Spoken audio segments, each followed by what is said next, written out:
Hey, it's Debbie, and I'm going into a little bit more about your resting metabolic rate. How to avoid this metabolic slowdown we hear about is going to happen as we age. Now, I am was 45, suddenly I'm 53. I don't know where the years go by, but I am aging up. I'm not menopausal, which again, I always like to explain that menopause, ladies and men, is officially 12 months without a cycle, then you're in menopause. So it's very funny because the next day you are in postmenopause. So we need to look at hormones, we need to look at stress, insulin resistance. There's a lot of things that a lot of different factors we need to look at when we're saying, hey, here's your metabolism in a Pinoy metabolic test. I've done other videos on this, but to figure out how many calories you burn a day, how many calories is your resting metabolic rate suggested per day, how many daily activity calories, so more movement, the better, right? So keep moving throughout the day. Make sure you're not sitting more than an hour. You moving around while you're sitting is good. Just moving. And then your exercise, how many calories you burn in a workout.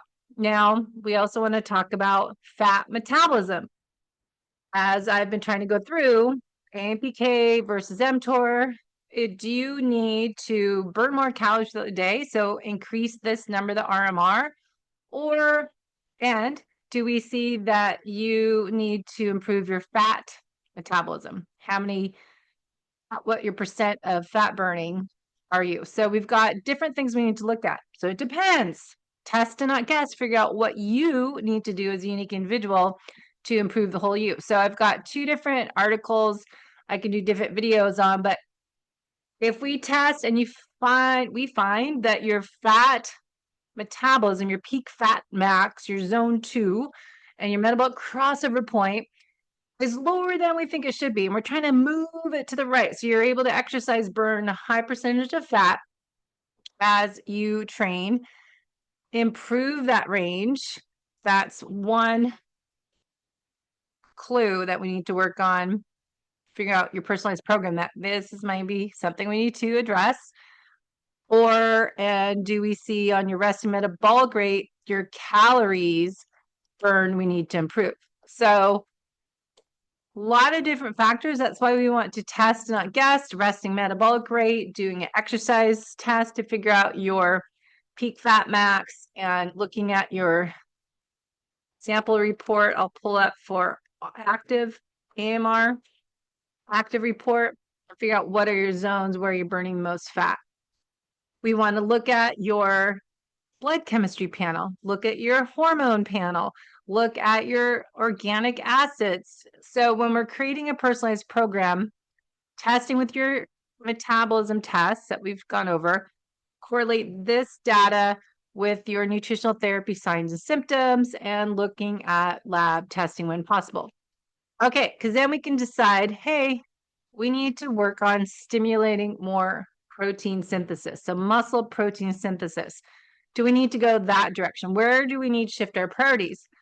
So I've got how to improve your muscle, how to speed up your metabolism, how to improve your peak fat max, why test your metabolism and figure out how you can avoid this slowdown, and then AMPK versus mTOR.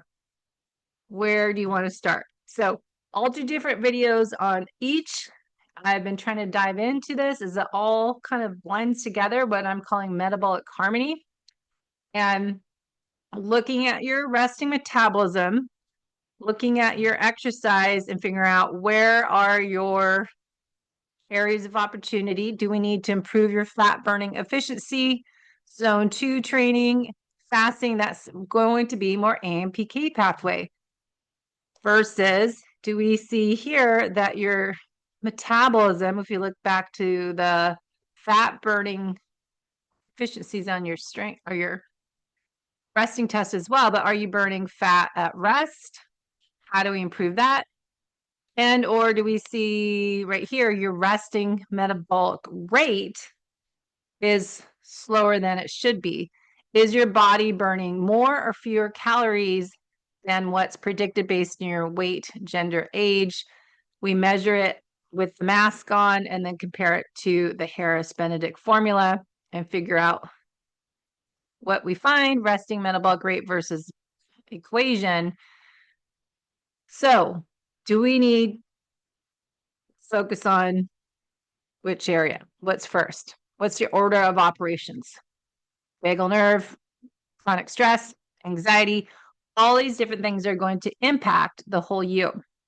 So when I'm working on creating a program for a client, I'm getting their data first, have them do a nutritional therapy assessment. I use whole practice intake forms to get more clues on their signs and symptoms. Let's look at what you're doing for your exercise program, your nutrition, your sleep, your stress management routine. What is your movement throughout the day? So the holistic method approach is what I call it. Do we need to improve your mitochondria function? Oxidative stress. What else is going on? So I've got lots of different resources. Now, if you want to improve your metabolism, we're going to work on stimulating that muscle protein synthesis, looking at your protein goals per day, per meal, and what is essential amino acid profile with the leucine amino acid in that meal. I find it's hard to hit my protein goals. So I'm redoing, I did October, I'm going to do February challenge. We've got 30-day challenge, but I'm going to add more than February because it's 28 days. What are we able to do to stimulate muscle? Now, estrogen, I'm looking at some options. I'll reshare Karen Martell's. She has products for us females on her website, Karen Martell. You can look at this estrogen creams that you can add in. It's only $60 and you can get a discount code with, I think it's Coach Debbie Potts on here. We can look at the amino acids and adding in this supplement, or you can do the powders. We want to hit the amino acid intake in the morning, 5 tablets, 1 to 3 times a day. So my 30-day challenge I'm doing for myself, if you want to join in, taking, because I'm taller, if you look at the program on the perfect aminos based on your weight, 10 tablets in the morning and 10 at night is what I will be trying to do my best being consistent, and then really hitting 40 to 50 grams of animal protein per meal to hit this leucine threshold. How do you stimulate muscle protein synthesis? Well, here's some examples. If I'm doing the 1 gram of protein per pound of ideal body weight, we want to make sure not all protein is equal, but we have the essential amino acids that we need with the leucine threshold has to be met. And if you look at some of the research out for aging females and athletes, we need to get twice as much leucine in there, twice as much protein to hit that stimuli as per Stacey Sims and other leaders in this space for females versus men. We're more anabolic resistant. So we can supplement with protein, amino acids. We can supplement with some estrogen, progesterone. We can look at these options here as Karen Martell has and see, okay, what would be best for me? And then look at what am I eating? So chicken, turkey, 2.2 grams of leucine. So we need all those essential amino acids, beef. So we want to look at nutrient density. I think beef usually wins. Fish has good essential omega fatty acids as well as essential amino acids. So leucine is crucial, but a variety, you can't just take leucine by itself. We need the optimal dose for muscle protein synthesis, getting a variety. Adding in your strength training, not doing 10, 12 repetitions, ladies. We need to up the weight, good form, build a foundation first, work on your core work, your rotator cuff, shoulder, girdle, pelvis, stability, and then start lifting heavier weights, say 3 to 6 repetitions to fatigue, do more sets with fewer repetitions. Getting in your protein, figuring out the amount you need, higher amino acid protein leucine content and get more 50 grams. So you can look at chicken, beef. I'd rather go for the beef. I think I get more of my nutrients than chicken's not so great. But I always ask why. Why do we need to double our protein? How do we do that? Well, here's some tips. Resistance training, we went over protein, hitting those goals from animal-based. Protein from plant-based is not quite the same, so you have to work your math out to make sure you're getting enough of the essential amino acids, especially if you're vegan. Now, meal timing, getting that meal throughout the day, especially post-workout. I know Brad Kearns has a great whey protein with creatine in it, so I need to order that again. It was pretty good. I just haven't really felt like shakes. It's more summertime for me. Meal timing, healthy fats, adequate hydration, getting your minerals, sleep, reduce stress. As you know, stress impacts all areas. Now, do you need to optimize your hormones, work with a specialist? I'm trying to find someone locally to get some hormone replacement therapy that doesn't cost so much money. So if you want to look at Karen Martell, she's out of Vancouver or British Columbia area, but she's got some options here that you want to make sure you get your labs tested and hormones tracked, but these are some options for you. So this is one I was looking at. And it shows description, and she has a great handout you can look at as well, and suggested use, and they have a free guide that you can click on here, and you'll see Karen Martell's Hormone Solutions, certified hormone specialist coach. So what do you need to do to increase your metabolism and increase your fat burning efficiency? So why does this happen? Why do we lose muscle mass? What happens as we age? That's all in many episodes. Sarcopenia, muscle tissue more metabolically active, it burns, we burn more calories. So if you want to increase your calorie burn throughout the day, let's work on protein plus strength, stress management, and sleep. So hormones are the big part. I'm finding as my age, I really feel like I would love an injections, testosterone, growth hormone, estrogen. I need it all because it is harder for me to see this increase in strength as my hormones just suddenly shifted. I'm feeling the excess weight gain without doing anything different. So I know I need to stay ahead of that. As I always say, embrace aging process. Don't blame it. We need to do things differently. So don't expect the same results from what I've been doing the last even few years. Now my hormones are getting lower. The body fat is increasing. I'm seeing some extra grabbage that I didn't have before. Pants aren't quite fitting. Well, I really need to hit those hormones. That's why I like Karen Martell's, because it's affordable and it's good quality. So hormones are something I personally am looking at. So listen to my podcast with Karen Martell.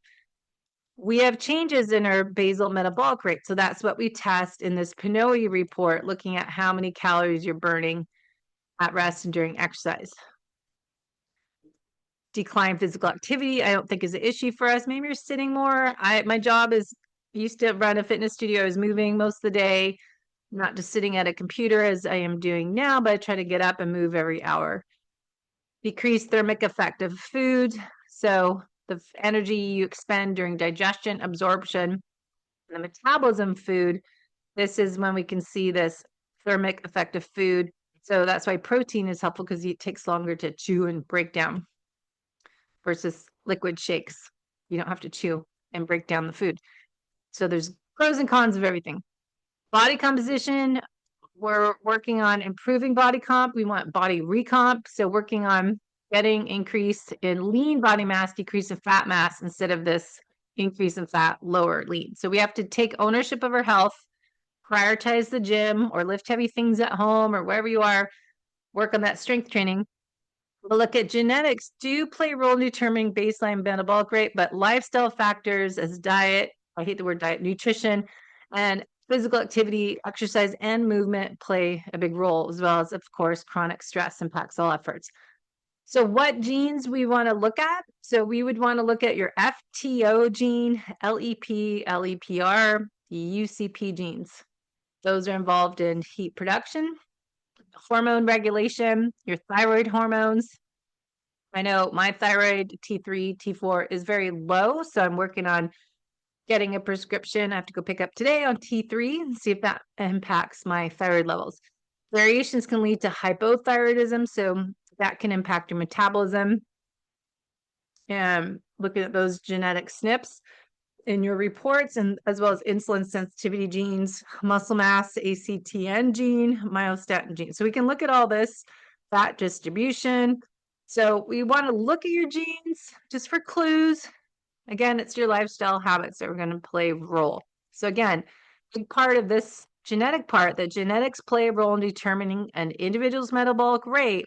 Environmental factors as diet, exercise, lifestyle interact with these genetic dispositions. So understanding genetic influences can help tailor your nutrition, exercise, lifestyle program to optimize metabolic health and weight management strategies. But no, we got to take ownership. And doing all this work, we're talking about how to improve our metabolism, doesn't come in a pill. That's why I think so many people struggle. You actually have to be self-motivated, prioritize your health, prioritize taking care of yourself, making the right food choices, making the right exercise choices, getting up and doing something, just moving throughout the day, walking, it set the intention to move more. That's all on you. So no one else can do it but you. Now, there's another part of it, of fasting and exercising too much. So a lot of us that listen to my show, we tend to be high performers, overachievers, type A, triple A, competitive athletes, endurance athletes, or similar to myself. Maybe we used to do competitive endurance sports, but now we're more retired, I say.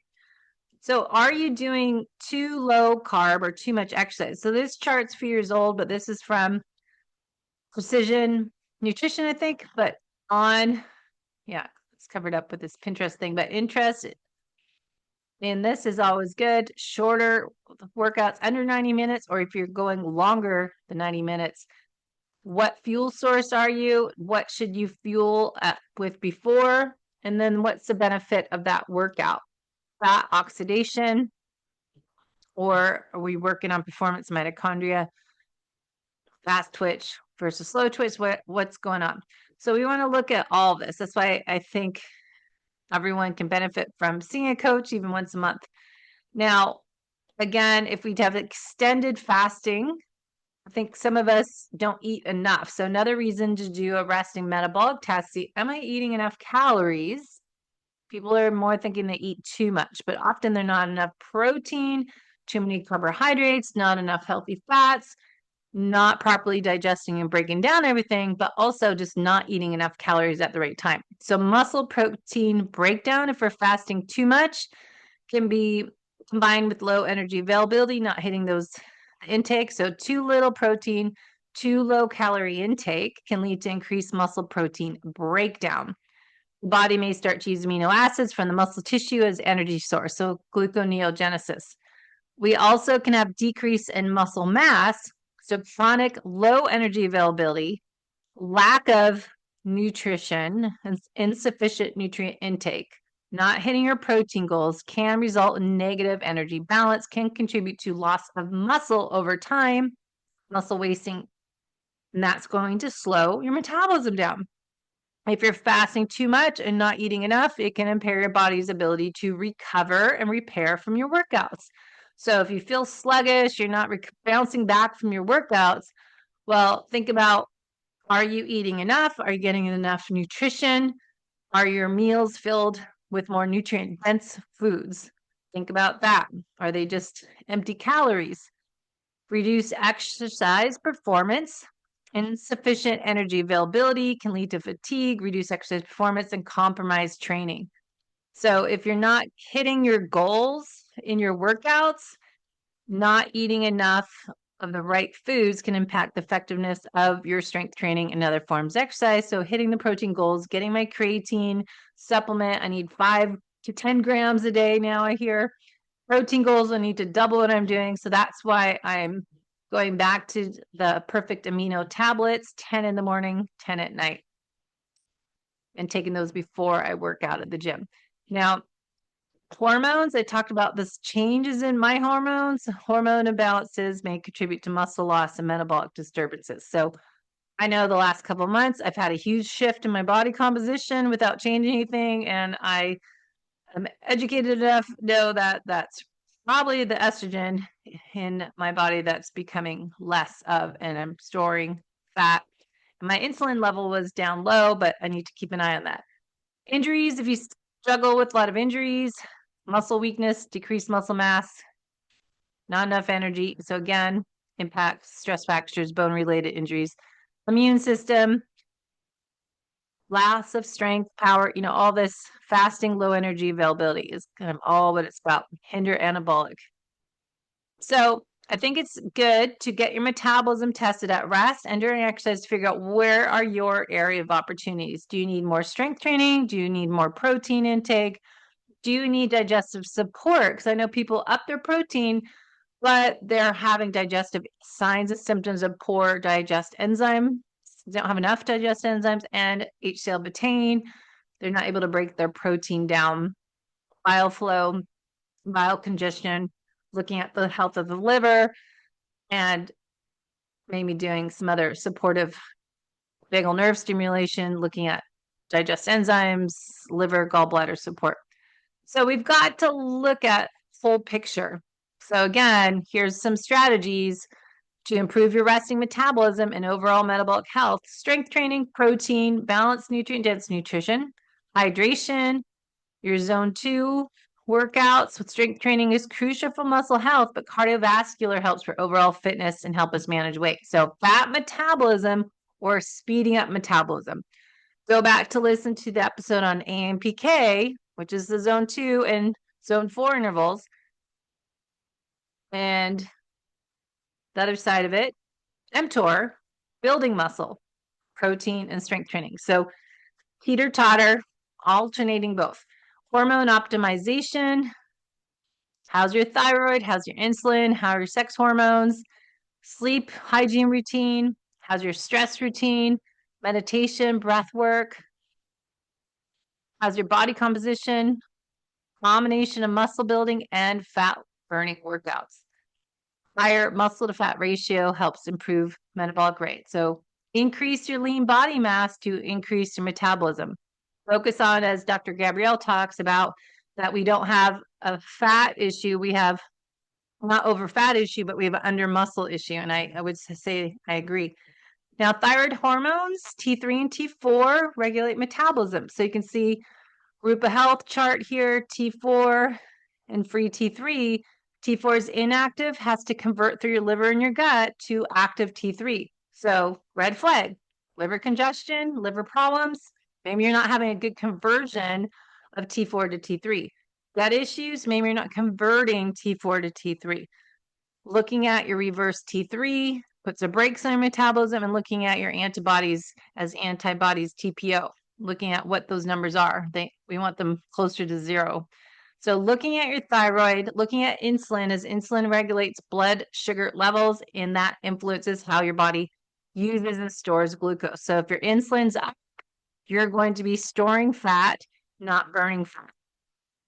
Changes in your estrogen, testosterone can impact your body comp metabolism. So as I said, I want to get some estrogen and some testosterone supplements, and making sure I'm actually getting T3 thyroid supplement, but really supporting the hormones.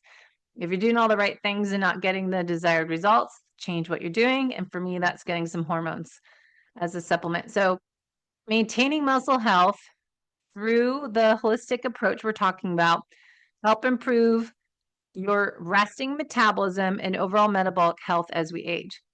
But always remember, chronic stress impacts everything. So increases your blood sugar levels.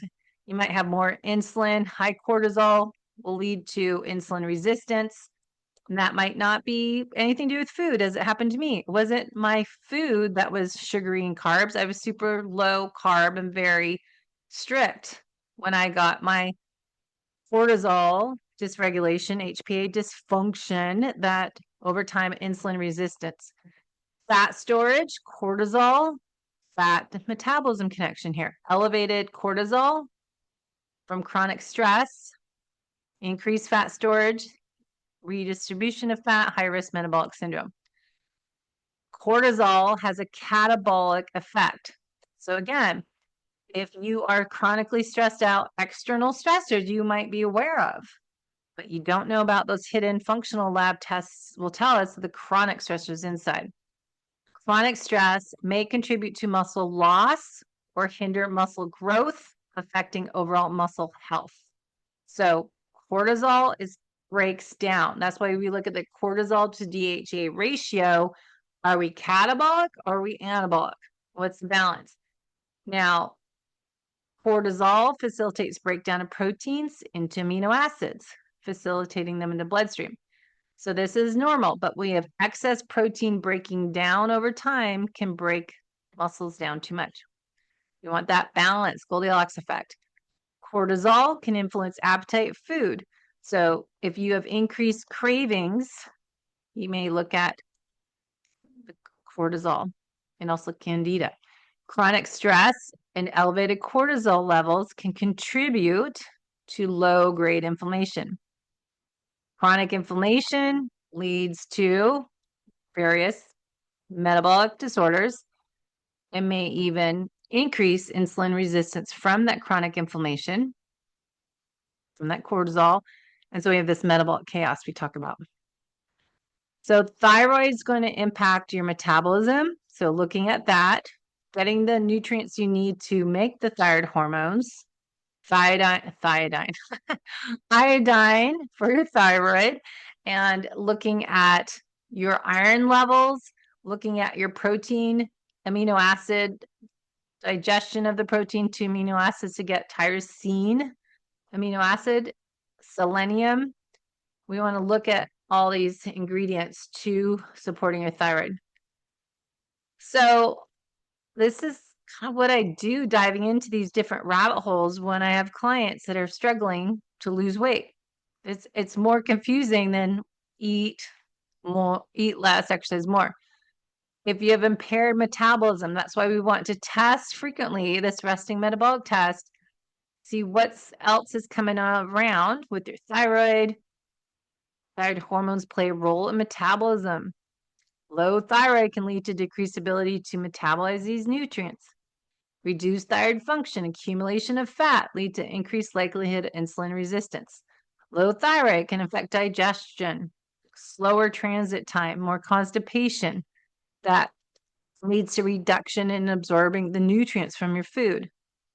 Thyroid, crucial for energy production in the cells. Reduced thyroid can lead to fatigue, weakness, feeling of sluggishness, impaired energy metabolism. Low thyroid, fluid retention, weight gain. Slowed metabolic rate, reduced efficiency, eliminating fluids from the body. And then there's cholesterol. Thyroid hormones influence the metabolism of cholesterol. If I'm looking at blood chemistry panel assessment, I'm not a doctor, just a FDN practitioner, health investigator, low thyroid can lead to increase in cholesterol, potentially contributing to cardiovascular disease. But we want to look at ApoB, look at your LP little a, look at your particle size of your LDL. Do we see signs of cardiovascular issues, or is that cholesterol elevated because of thyroid? Then we want support, liver congestion, break it up, get things moving.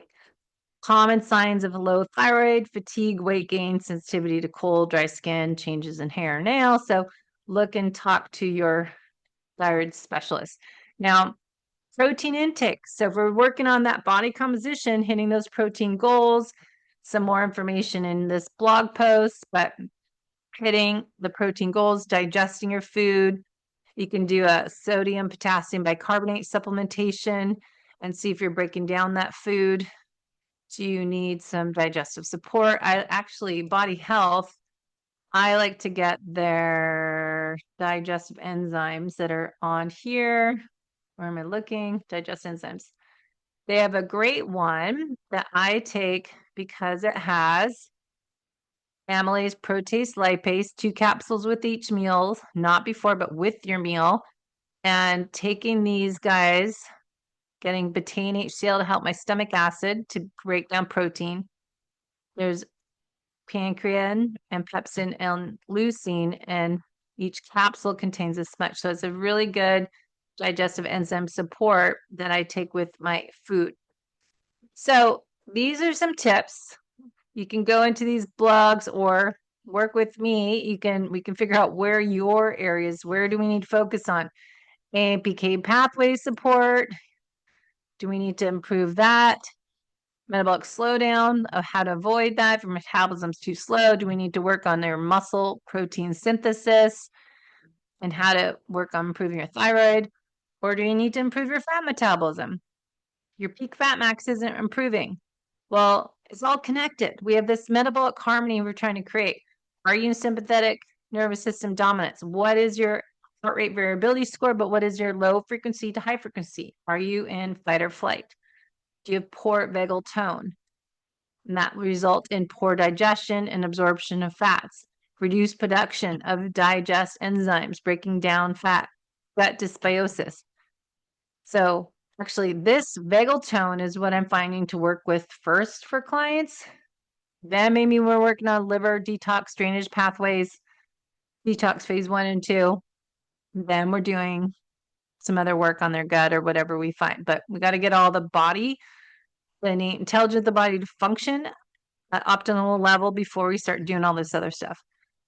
So to improve fat metabolism, if you have chronic stress, work on your vagal tone. Work on managing your stress, nutrition, exercise, supporting gut health. So breath work, meditation, cold exposure, doing my face plunges, gargling at night with salt water, those all help. So if you're trying to improve metabolic efficiency, so you're burning fat and be able to switch to carbs when you're at higher intensity, we want to improve your fat oxidation rate. So training, ignore the percentage. I want you to do a metabolism test to find your peak fat max, which isn't mathematical equation as Ish says. Zone 2 should be based on your fat metabolism that we test, not guess. All right, so we go your exercise report.